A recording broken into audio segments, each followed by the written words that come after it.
আমরা রাজনীতিতে ছিলাম না, আমরা মাহফিলে ছিলাম। আমরা রাজনৈতিক দলগুলোকে ডিস্টার্ব করতে চাই নাই, আমরা নবী প্রেমের বাগান নিয়ে ব্যস্ত থাকতে চেয়েছিলাম। আমরা এমপি মন্ত্রীর ক্ষমতা চাই নাই, আমরা দয়াল নবীর প্রেমের বাগান মানুষের মাঝে উজাড় করে দিতে চেষ্টা করেছিলাম।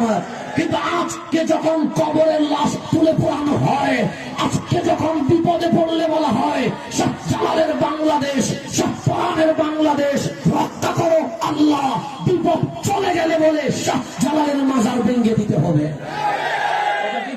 বিপদে পড়লে শাহজালাল, বিপদে পড়লে শাহ পরান, বিপদ চলে গেলে বলে শাহ জালালের মাজার ঘুরিয়ে দাও, শাহ পরানের মাজার ঘুরিয়ে দাও।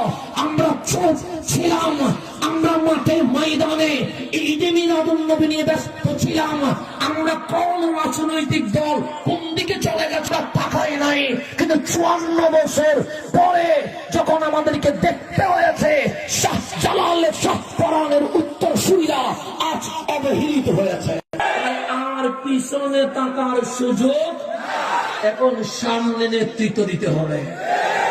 আমরা নাসিরউদ্দিন সিপা সালার উত্তরসূরি, আমরা পিছনে থাকার মানুষ নয়, আমরা বিজয়ের পতাকা উড্ডীন করার মানুষ।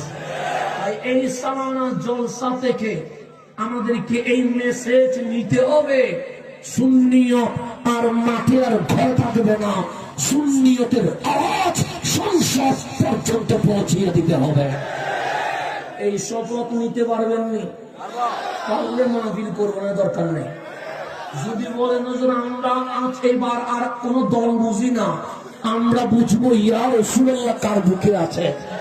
আমরা আর কোন সংগঠন বুঝি না, আমরা দেখবো কামলিওয়ালার প্রেম কার বুকে জ্বলে।